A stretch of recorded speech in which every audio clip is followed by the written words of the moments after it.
Hello, everyone, and welcome back to the Boost Your Biology podcast. I am excited to have Nadia Zekaria on the show.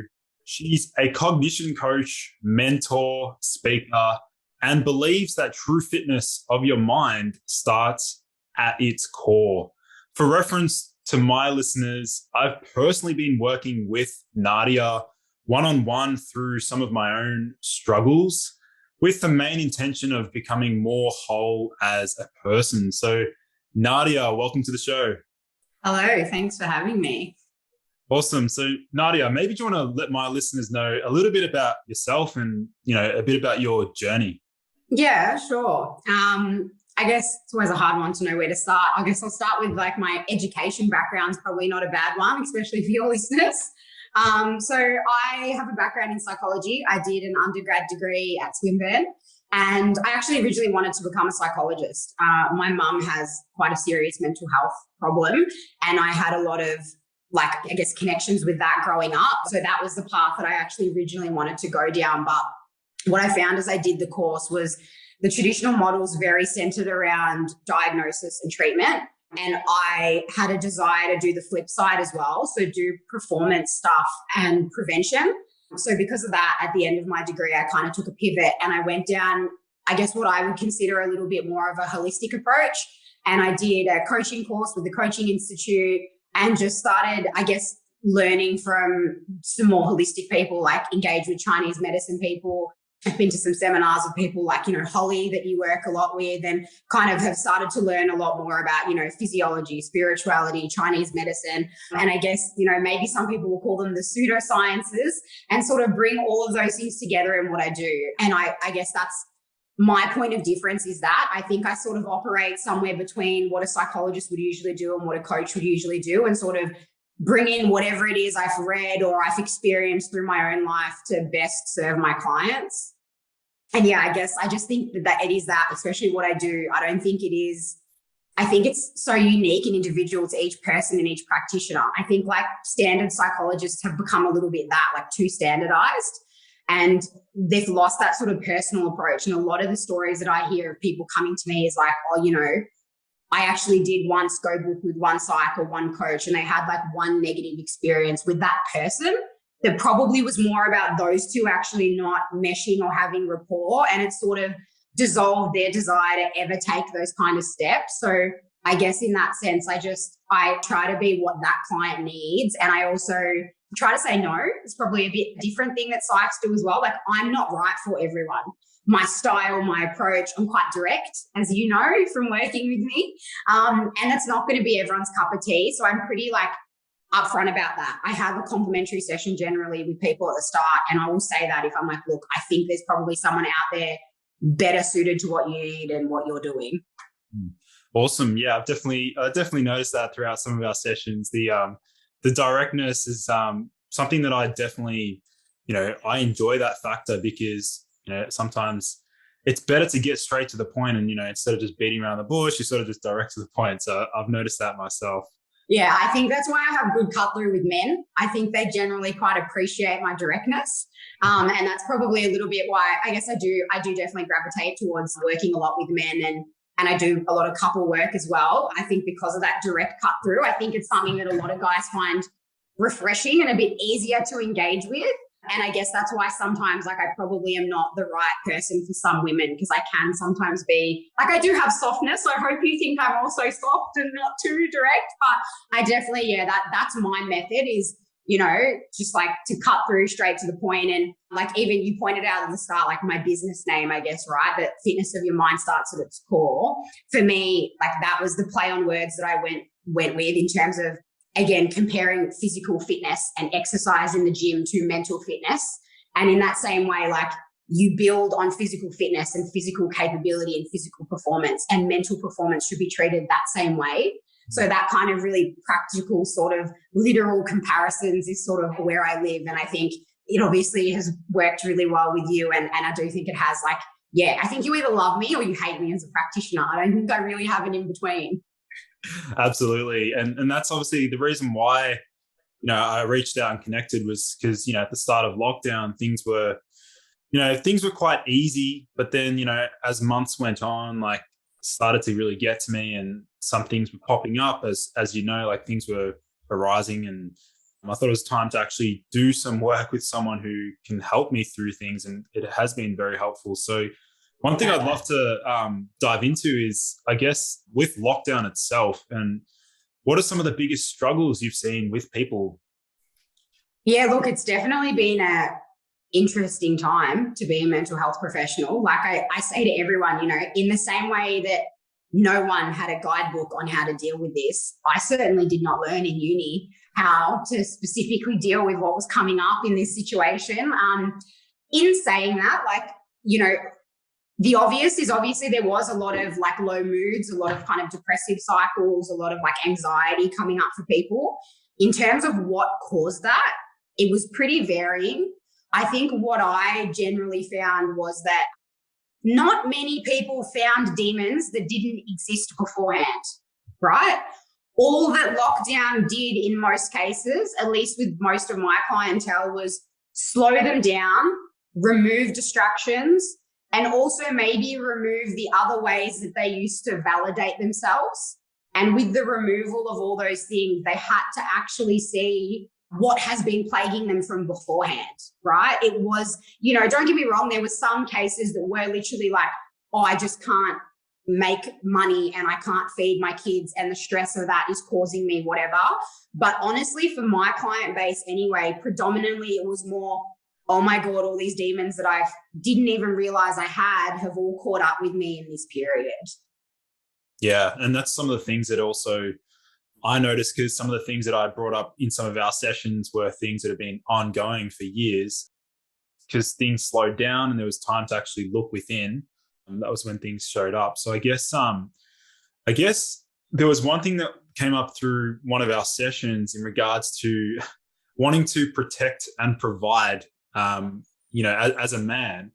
And so how does this sort of impact, our actions and behaviors? Yeah, so I guess like on that point, I would say there probably was a little bit of a difference in what I saw come up for my male clients and what I saw come up for my female clients. I think I noticed that for my female clients, the isolation and disconnection was what caused them a lot of pain and stress and anxiety that they were having to deal with. Whereas kind of what you're referring to there is what I would say was the catalyst for a lot of the issues my male clients experienced. So again, let's just think like biologically caveman days here, right? Back in the day, that was a man's primal function. It is to provide and to protect. It was to provide shelter, to provide food, to provide offspring, to protect the family. That's actually inherently built into a man's nature. And I also feel that society has, as much as in many ways I would say we are trying to emasculate men overall, which is a bit of a shame, but there is still this like inherent drive for men to be that provider, like whatever it is that their life has told them they're supposed to provide. And the obvious ones are, monetarily, I'm supposed to be able to provide for my family and show that I have a successful business and show that I'm bringing in income. I'm supposed to be able to protect my family. So regardless of what side of the COVID debate you're on, whether that's I want to protect my family from, the vaccine and the government because I don't agree with what they're doing, or I want to protect my family from this virus, regardless of what position you're in, you can see how men were feeling really disempowered and really emasculated. And I think, unfortunately as well, like society has built up a lot of false ways for men to make themselves feel better about those things. So a big one that I saw is all these big men that seem really big and confident on, social media in front of their friends, but all of that was built into their businesses. Like who they are and what they've achieved and what they bring to the table as a person was all built into this business that they've built, the purpose they have in going in there every day, the money that comes in from that. And when that was taken away from them, they had to actually sit and be like, whoa, who am I without this? How do I feel about that? And that is probably the most predominant issue I saw come up with men. And in terms of what that looked like, again, it varied. There was a lot of like escapism, like, oh, fuck, excuse my swearing if that's a problem for anyone. Like, oh God, I don't know who I am without going into work every day and without all these people like acknowledging me there and without this paycheck coming in from what I did. Like, who am I? This is too hard. And they went into escapism. So drugs, alcohol, too much TV, like womanizing. Again, like that's a big one that I think is like multifactorial. It's kind of like one distracting, but it's also like, I'm not providing or protecting. I don't feel like I have any value in my home. Getting the validation from lots of women or new people is giving me this sense of purpose and like value again, right? So that was one way. The other way was just, like I said, low moods, like just becoming really quite depressed and just having that, just having that taken away, leading to them just really being quite low. And I guess in terms of the way that I tried to reframe that, going to that aspect of it, was trying to redefine to men what providing and protecting is. So we spoke about this a little bit in sessions as well, right? It's at the moment, based on whatever life experience you've had, whatever example your father set, whatever example the male figures in your life set, or the TV shows you watched, or the religion you grew up in, it told you these things that you thought you had to be a man.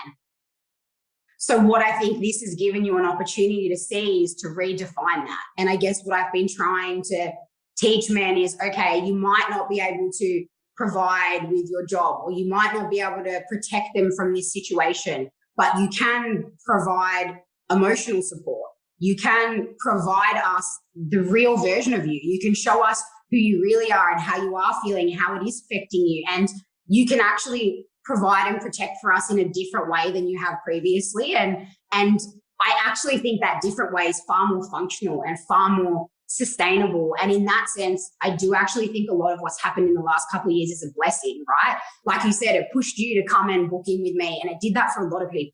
It pushed a lot of people to sit down and be like, cool, I actually want to face my demons. Oh, I've actually realized no matter how big and successful and how much money I make, it's actually wasn't fully 100% filling that gap. I just hadn't noticed because I was moving so fast.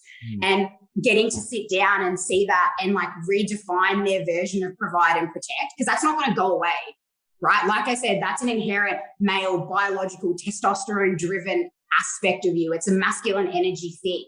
And I don't want that to go away. I think that's fantastic. But I think it's about, redefining for men that, your job and your profession might be an aspect of that, but there's all these other ways that you've maybe been neglecting until now. Yeah, this sort of segues nicely with, you mentioned emotional support being there as a way of, providing and protecting, being there emotionally for, let's say, your family and things like that. Yeah. So I guess sort of segueing onto like that, I guess, like that feminine energy. So, and this is part of the reason, the sessions that we did, or just doing that inner work, I guess, is more of like that. To me, it feels like more of a feminine sort of energy because you're working within. So do you want to sort of explore that concept there?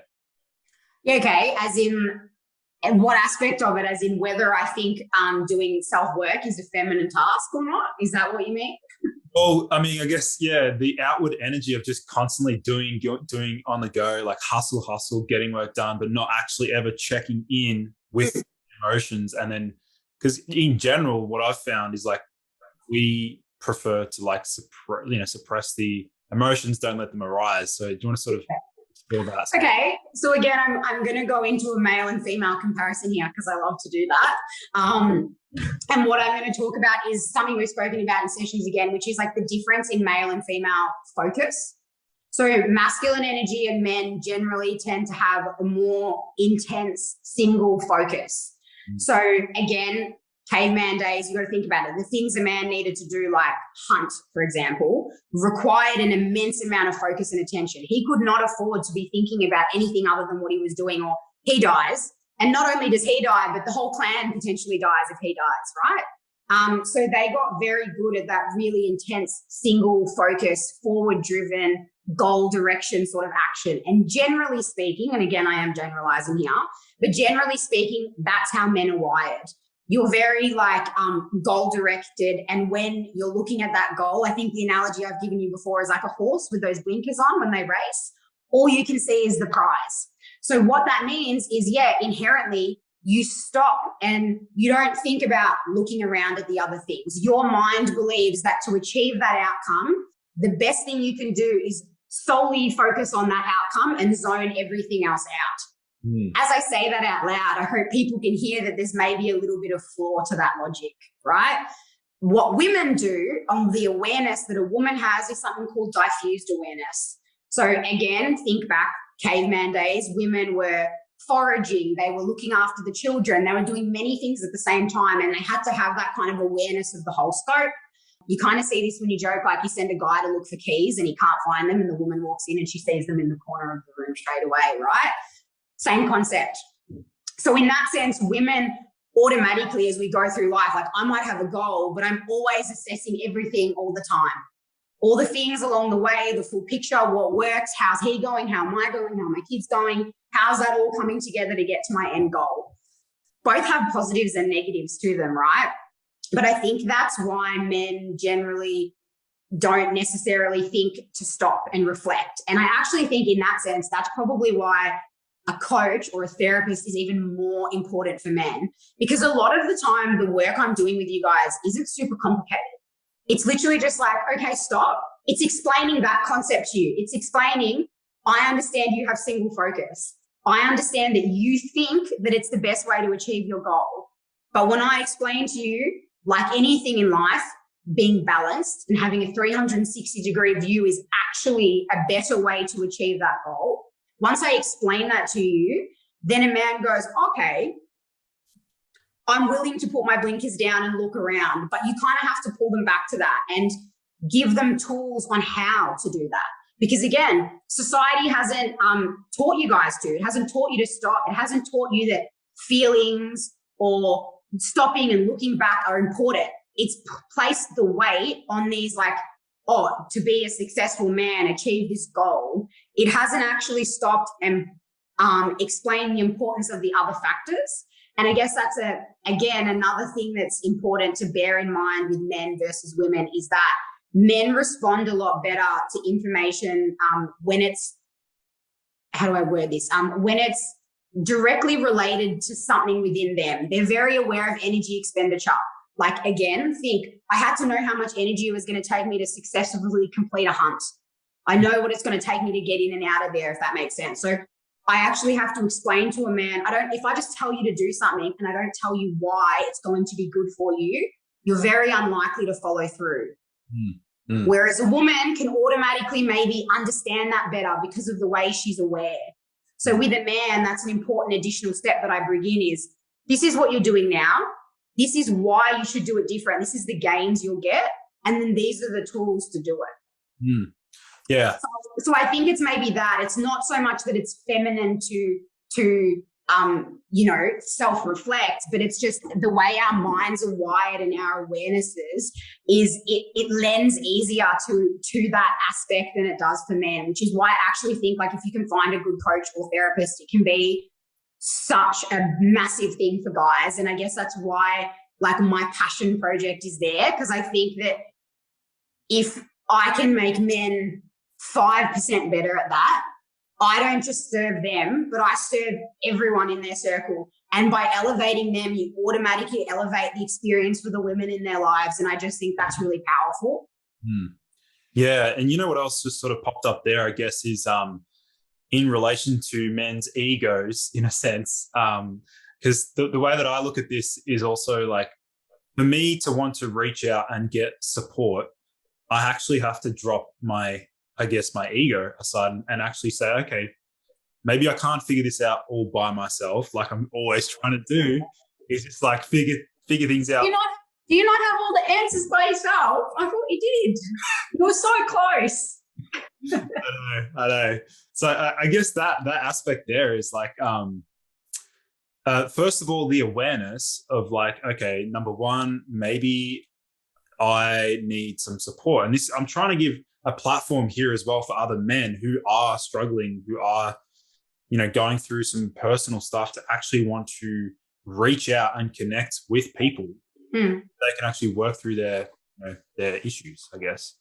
Can I put a question back to you at this point then? I feel like that's a great segue. So my question to you is exactly that. What have you maybe, because you were resistant. I actually remember our interaction because we obviously kind of know each other socially as well. And I think I actually might have approached you to be like, hey, come in, have a chat. Like, I really had to kind of frame it as friends almost to have a chat initially. And then and I find that a lot with guys, if I can just make it seem really casual to get them in the door, at the end of the session, they get it and they want to keep coming back. But getting them in the seat that first time, like you said, is really hard because of that ego stuff. And before I talk about that, do you maybe want to talk about, I guess, what was your hesitation to start with? And then also, what have you unexpectedly sort of gained from it? Or if you could go back and tell that version of you, hey, this is why it's not that scary, like what would you say? Yeah, I guess the initial hesitation I had was first of all, I wanted to make sure you understood or like just understood my situation. And so like having someone there who could, listen to my situation and my backstory and the whole, all the details involved in that was really important to me, because it's not as if I've never felt listened to, as a youngster. When I was a kid, my parents were awesome. I love my family. I love a lot of my friends and stuff. But I guess like the hesitation there was like, wanting to connect with someone who would actually listen to my situation and actually understand it. And then there were some things that you said in the first session that were like, that's bang on exactly how I've been thinking. And for me, that was like an immediate, all right, so there's some degree of alignment here. Nadia understands where I'm coming from. And by that stage, that was enough for me to think, okay, well, if she understands to a degree like where I'm coming from, then her action plan or her suggestion is going to be, more appropriate. So that's really what I noticed. Mm. And I guess, how's it improved life for you, or has it? Like, what's a change you've actually seen outside of the office that's come into life? Well, at the start, when we first, did our first session, I said to you that I felt quite robotic in a sense, like I'd sort of lost touch with, my emotions, because being robotic and being very like numbed in a sense has been a huge advantage for my business, because it's just allowed me to just, like you say, just lock in and just focus and get work done without any temptations or, not being really affected by negative feedback, which I get rarely, but, just sort of things like that. So I guess for me, it's sort of been the biggest benefit there is like expanding the emotional ranges, like just being more, I guess, more in tune with different types of emotions and being more aware of them, because that's something that it just reminds me that I'm human and I'm not a robot, just like getting work done all the time. So yeah, that's a big thing for me, because like, it serves me, from a business perspective and things like that. But then when I want to like get out of the office and go out and connect with people, like I want to be able to, like if somebody's upset or something, just to be able to like get on that exact same level as them. So yeah. But overall, would you actually say it's probably, in the scheme of things, helped business, even though originally you thought it wouldn't? I would say, yeah. I mean, in the last 2 to 3 months, growth has literally just been, it's still exponential. If anything, it's just still going in a good path, which is positive. Because the other side to me was like, I think early on, I also said, doing this sort of working in, like doing this sort of work is going to open up a can of worms. And I remember saying that opening up a can of worms is going to slow me down, because it would just affect my confidence, which it did for like a day or two. But then once you get over that hurdle, it's actually helped me tremendously. Yeah, I love that. I think that's great. And yeah, I think that's literally, I think we've perfectly illustrated what often happens, especially with guys in that sense, is like, I actually do still get you to achieve the goal you wanted to achieve, but I show you the way that other things actually might benefit that you hadn't been previously considering. And I guess back to what you had kind of asked me prior to me flipping the script on you and your own podcast. Yeah, I think, again, ego is a big one with guys. And you probably said it very well in, like there's almost like an inherent belief that asking for help is a failure. Right? It's like society has told you that as a man, I should be able to fix everything and figure out all the problems by myself and not need anyone else along the way. And I do think that that is a big barrier to anyone actually asking for help, not just men, but it is probably more so because of that masculinity and like it's weak, and maybe that view, oh, this is, you know, girls talk about their feelings and stuff like that. And I guess that the way that I try to break that down is, again, going back to my gym analogy. Like that's the one that I use all the time. I'm like, you know, look at what, like you literally, like you're in nootropics, right? It's like hacking the system. You as a man fundamentally believe that there is a way to peak and hack the system. And it would be naive for me to think that you, who has been doing this for however many years and spending however many hours listening and reading and blah, blah, blah, blah, blah, blah, that you're not going to bring something to that topic that I don't. So in that sense, that's almost what I put back on men, is that like, get over yourself. Like, yeah, I went to uni for 4 years and then I did another course and then I worked in HR for 5 years, and my life experience means that I've been working with people with mental health and humans. I've been in a research laboratory for humans since I was 5 because of the extreme situations that I was in growing up. So yeah, I maybe have some people skills or some people knowledge or hacks that you don't have. And learning those from me is, there's no shame in that. There's no failure in that. That's the first place I start. And then I guess like going on from that, we've had some interesting chats about like ego, inner child, and kind of how that comes up with people and how we separate that. I think there's a good saying that says, if you think that, how does it go? You are the thinker of your thoughts. Your thoughts are not you. When you forget that, you give your thoughts far more power than they should have. Because people have this belief that they just are, like they are, the voices in their head and the things they do and their habits and behaviors is them. But it's not.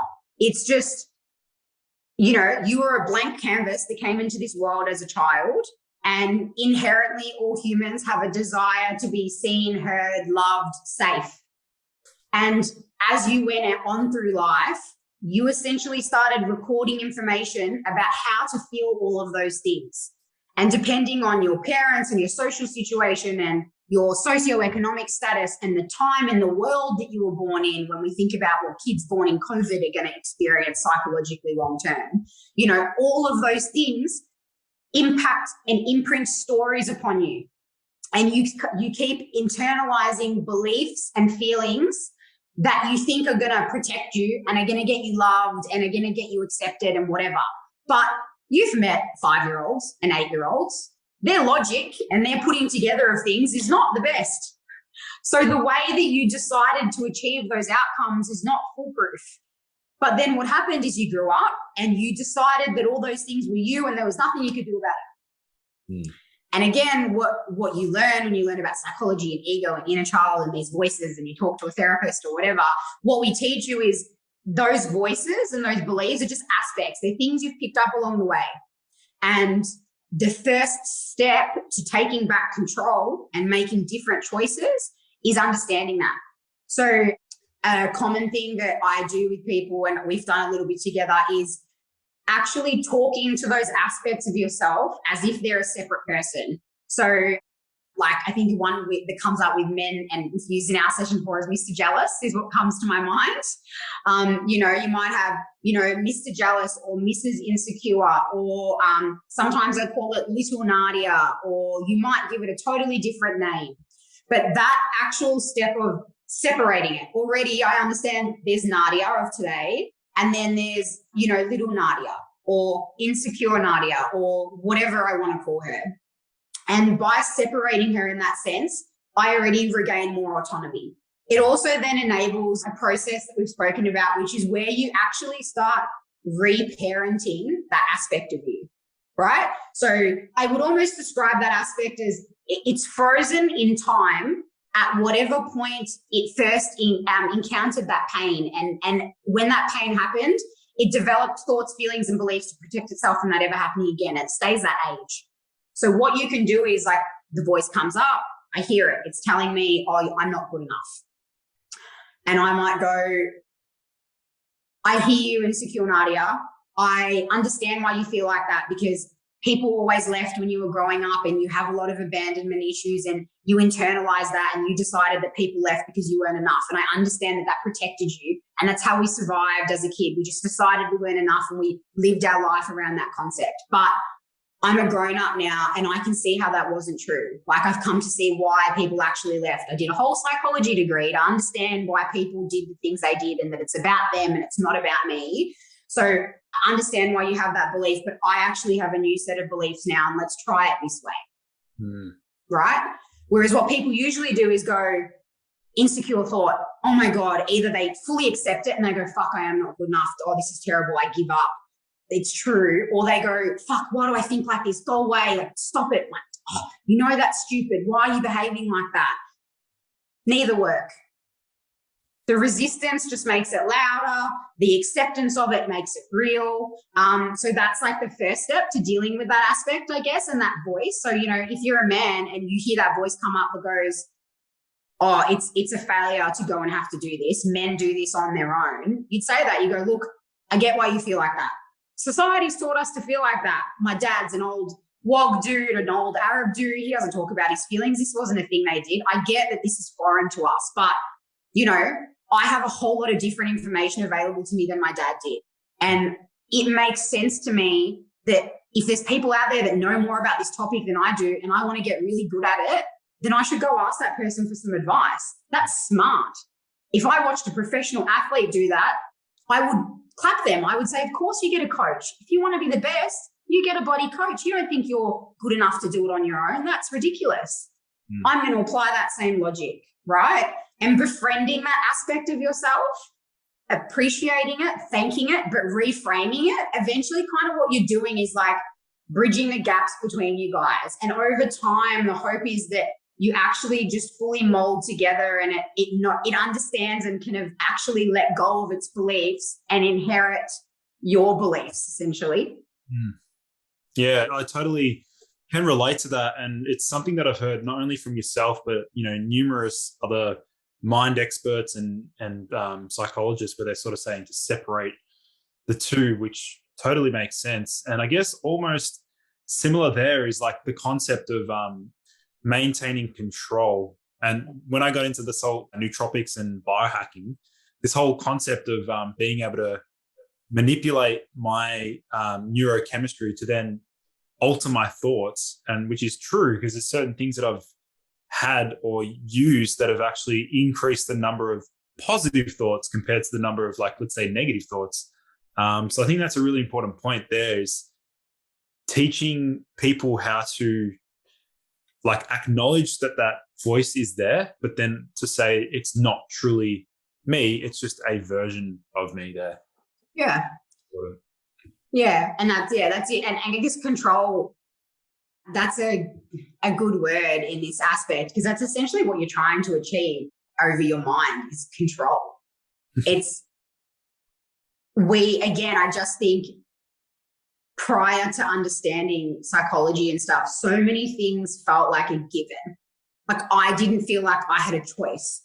Like that was the cards I was dealt and this was how I was going to feel and these were the emotions I were going to have and these were the repetitive thought cycles and this was the relationships I was going to keep ending up in. Like, you know, it's not like it didn't feel like a nootropic. It didn't feel like I could hack it and own it and control it and decide at any point in time what I wanted to pay attention to and be that in control of like this machine that is me. But I think that's what you learn as you get deeper into the, you know, science of psychology or the pseudoscience, some people call it, is there is actually, you do have control. You do have a choice. Yes, you were a computer that got its software installed without its permission. But at a certain age, you then get access to all the systems that have been installed. You've got the list there. And if you choose to, you can look at them and you can uninstall and you can reinstall a new system that gets you where you want to go. And that is what I try to do. You come in, you tell me what you don't like is happening or where you want to go. I help you figure out what's the software you're running that's making that happen. And together we decide, well, what's a better software to run to get you to that outcome? And I think it's that I want people to understand that it is a choice, that it is something you can control. I'm not saying it's not hard. It is the hardest thing in your life that you will ever gain control of, and it will not be constant. You will falter and you will have moments, because that's being human, but there is actually so much more control than what I feel like we're told. Like, I just feel like as a society, we're so very programmed to disconnect from outcomes and to disconnect from, like, it's all just like, pop a pill or accept that you feel like this or do that. Like, it is accept. And don't get me wrong, acceptance is important, but I actually think we're just a combination of like laziness and like marketing is making everyone think, oh, look, I just am, like, I am depressed and there's nothing I can do about it. And woe is me. And I'm just going to be like this for the rest of my life because bad things happened, or, good things happened and I've never been able to get my life back there. And that part I do think is a bit of a cop out. And I think it's a bit of a disconnection. Like, your feelings are a communication method. They are telling you that something is not right in your life. If you are sad, if you are anxious, if you are low, if you are angry, if you are inconsistent, your body and your mind is telling you, it's communicating with you. It's saying, something in our environment is not good. And it's giving you the opportunity to take control and do something different. It's a symptom, the same way you get a sniffle before the flu, right? But we've just stopped listening to ourselves and just decided we don't have power over it a lot of the time. So I think that's a big thing I like to do as well, is empower people to take control and make people realize it is a choice. It is something you can do something about, like, even just, there's been some interesting things that we've spoken about over the time. And it is like, just like, almost like you didn't even realize there was a question there. Like, oh, I actually can change my opinion about that. It's just, I never thought to ask that question back. So I think control is a big one. Yeah. Yeah. Awesome. Also, it's sort of a different topic here is, I guess, like societal pressures. We sort of touched on, there was one session where you dived into just focus on being versus the perception, that sort of facade you're trying to show off. So do you want to sort of explore that there? Yeah. Again, this is a big one, right? In terms of things that have come up a lot in COVID, huge, this concept. Because again, I guess there's a difference between who I'm being and what I'm doing. But if I am being true to myself, then everything I am doing is in alignment to that. Whereas if I'm focusing on what I'm doing, it's not sustainable. So let me peel that back again. Like, every human has different, you're never going to make everyone happy. Can we agree on that one? Yes. Yeah, right?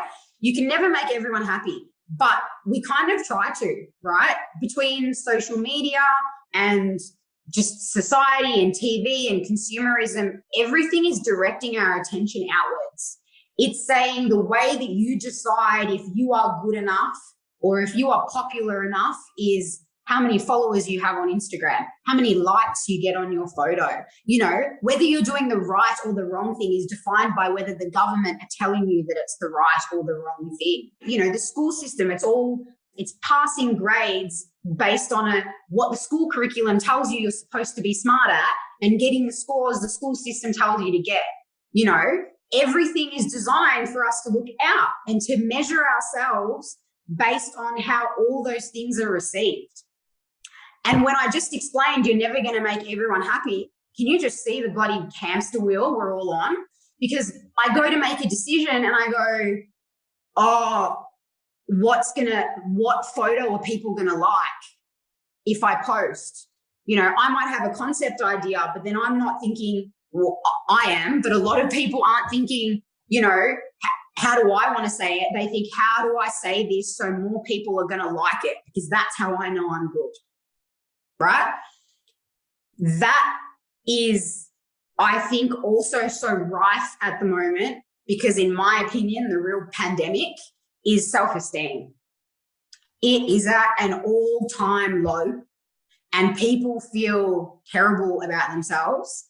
Half of them don't even realize that they actually feel terrible about themselves. But because of that, they're constantly trying to feel good by doing. Like, how do I make more people like me or do this stuff? And then I'll feel better about myself because they think that's the answer.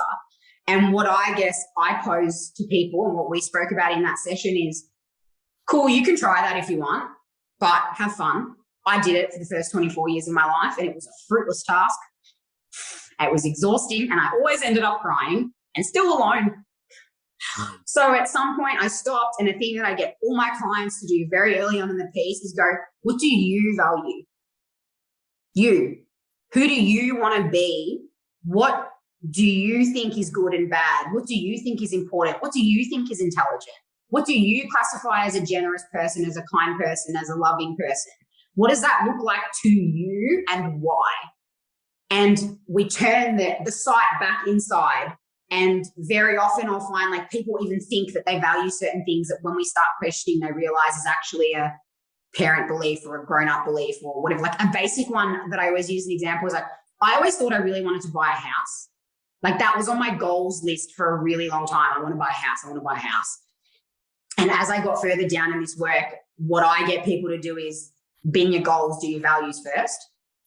And when I did my values and stuff, I realized the only reason house was on my list was because I grew up as an old Arab family, and rent money is dead money. And you stay at home until you get married, and then you move into your husband's house, which you bought together.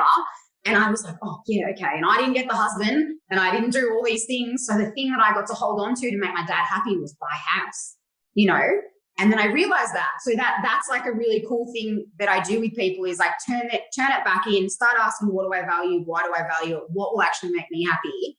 And then focus on being that, because that's sustainable. If every time I make a decision, I know my values and I check my decision back to my values, you know, I value, you know, honesty, integrity, freedom, living life passionately, right?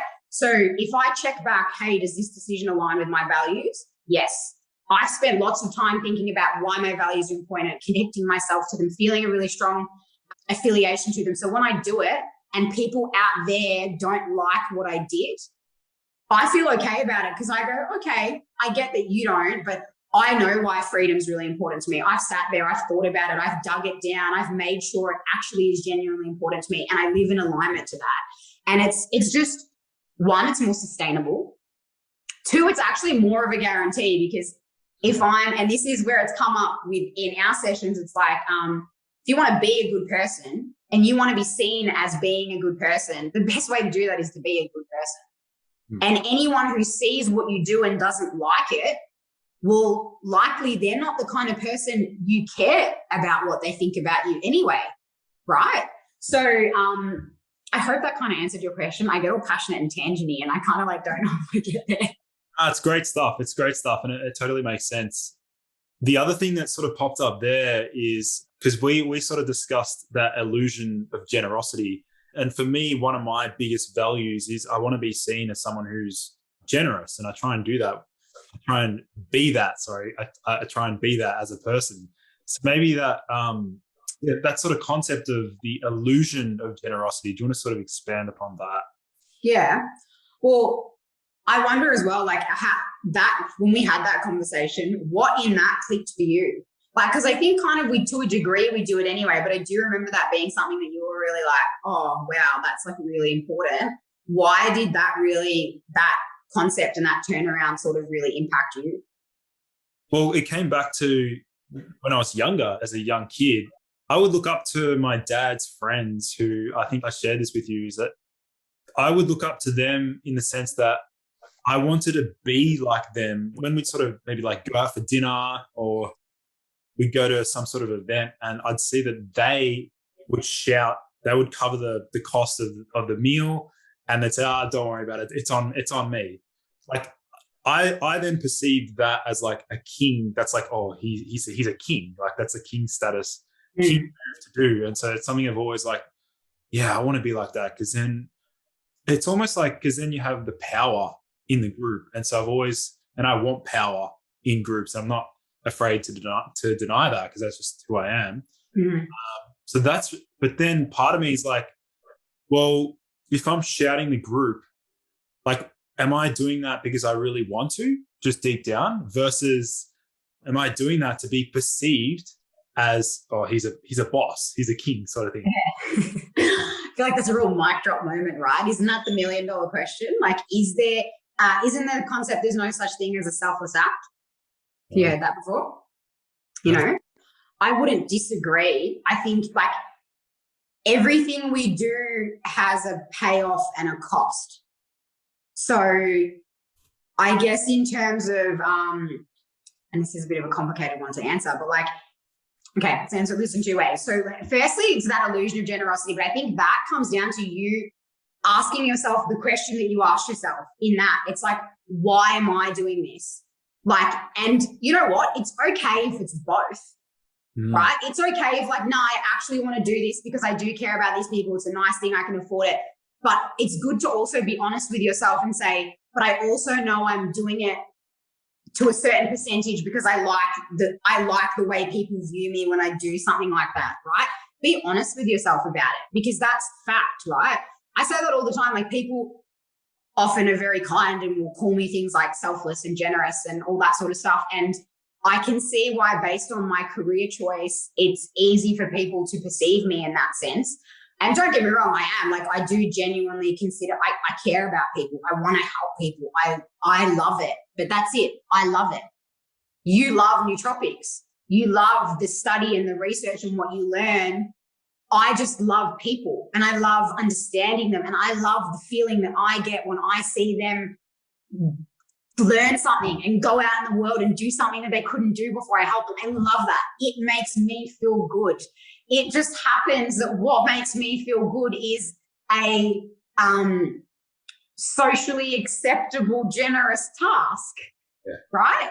So it's not absolute in that sense. I think, but I think that that's a really important thing to look at when you meet people and observe when you've had an exposure to people over an extended period of time. Because what I would say is I know plenty of people that look on Instagram like they care about people, but when you watch them for a while, you realize they will only ever serve others in service of themselves. And what I would say in terms of what I think is maybe like the threshold of generosity becoming genuine is, what is the cost to me versus the return? And someone who isn't truly being generous will only ever be generous when the cost is minimal and the reward is high. I give to you when it is easy for me to give to you. The true, I guess, most genuine measure of generosity is those that even when it is costing them, and the cost outweighs the reward, they're still consistently showing up like that. Don't get me wrong, there's also exceptions of people that like love being a martyr, so they almost get off on doing that. But those people will always tell you about how they did it.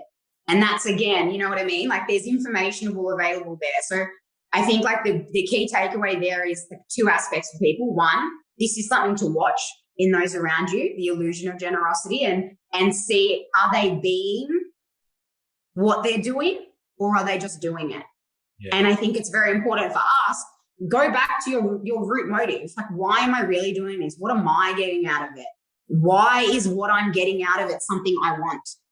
Right? Because that was that second step in what you said is, I do it because of generosity, but the reason I want that illusion is because I feel like it gives me power over the group. So that is a separate aspect of it. So I think it's just always like, you know, why is the very typical psychologist question, but it is powerful. You know, if you keep asking yourself why, and you have the capacity to really drill that question and get past your ego and get through that, very, very, you'll learn a lot about yourself and you'll learn a lot about other people. You know, like that why has been my number one driver. You know, like for me, we talked about that inherent needs. We all have a child, and I had a lot of experience of being abandoned a lot in my life and being left behind, and that making me feel really unsafe. And in that, there was a why that came up. Why do people keep leaving? Why do people do this? And that why is literally what's driven me in terms of the core thing of how I became this, is that because I just desperately wanted to feel better. And the only thing I had was to figure out people. I was like, okay, well, the only common denominator is me and all these people around me, and I really don't want me to be the problem. So I just kept asking myself, why? Why do people do this? Why that? Why that? Why can't they? Why can they? Why this? Why that? And that has what's, brought together, I guess, what I do and how I do it. And it's an interesting journey with people because God, there's a lot of whys, and we're so different and we have such different life experiences. So it's really interesting seeing how different the whys can be, but also how much it generally boils down to the same thing. Yeah.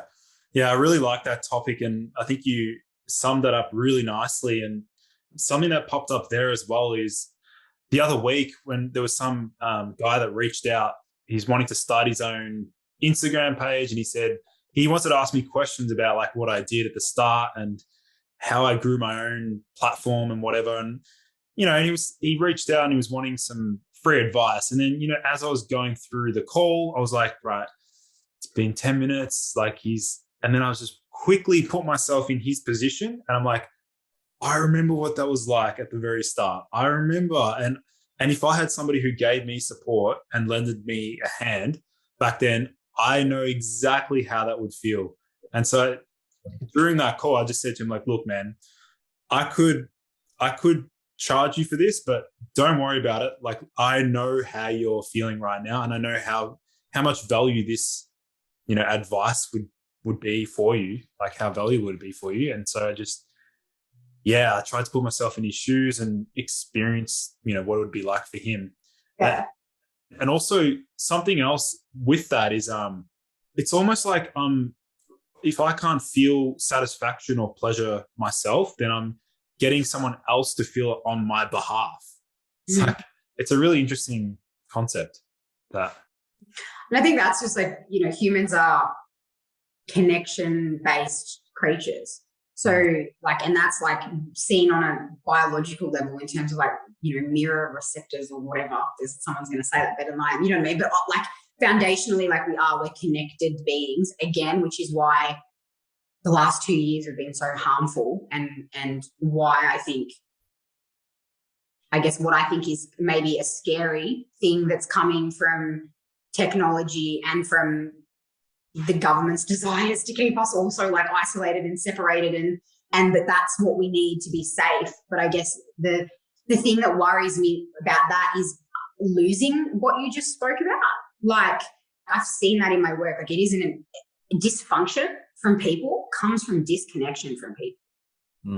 The most dysfunctional people I see and the most dysfunction I see, it's all from that. It's from like attachment wounds. It's from not connecting with people, not feeling like in tune with others and not feeling like your emotions are seen and reciprocated and like literally the irony of like something like I think about narcissists and like narcissistic personality traits, right? People that are like in theory like the most selfish of the selfish, like they don't give a shit about anyone but themselves. And even when they, illusion of generosity is a big one with people like that.